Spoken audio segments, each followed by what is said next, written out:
అప్పుడున్నటువంటి యూపీఏ ప్రభుత్వం అక్కడ ఉన్నటువంటి యురేనియం ఎక్స్ప్లోరేషన్ కోసం అనుమతులు ఇచ్చి, అది ఎవరికో కాదు, ఎంఎన్సి కంపెనీ ప్రియాంక గాంధీ భర్త రాబర్ట్ వాద్రా గారిది డిబిఎస్ అనే కంపెనీకి రాసిచ్చి దారాదత్తం చేసే ప్రయత్నం చేస్తే, తెలంగాణ ఉద్యమకారులుగా మేమందరం ఎప్పటికప్పుడు ఉద్యమం చేసి అక్కడ ఎక్స్ప్లోరేషన్కు అవకాశం లేకుండా మా ప్రభుత్వం వచ్చిన తర్వాత మేము పూర్తి స్థాయిలో ప్రభుత్వ సహకారము కేసీఆర్ గారి ఆశీర్వాదంతోన మేము ఒక రెజల్యూషన్ పాస్ చేయడం జరిగింది. భవిష్యత్తులో సేవ్ నల్లమల్ల పేరిట వచ్చినటువంటి ఆ నినాదం ఏదైతే ఉందో దానికి సార్థకత ఉండాలంటే భవిష్యత్తులో ఎక్స్ప్లోరేషన్కి అవకాశం ఇవ్వము.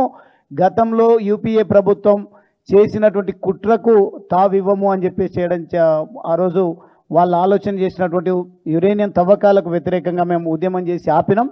ఈరోజు అందుకే కన్నుబడ్డదేమో రేవంత్ రెడ్డి గారిది అక్కడ, అందుకోసం పర్యవేక్షిస్తున్నట్టున్నారు, తిరుగుతున్నట్టున్నారు.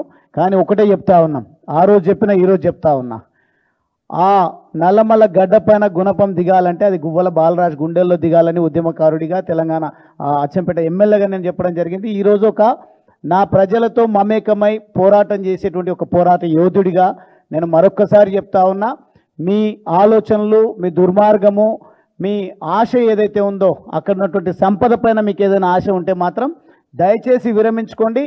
మేము బ్రతికున్నంత వరకు రేవంత్ రెడ్డి గారే కాదు కదా, రాహుల్ గాంధీ గారు వచ్చినా కానీ నల్లమలను ఎవరికి తాకట్టు పెట్టనివ్వము అని సందర్భంగా తెలియజేస్తా ఉన్నా.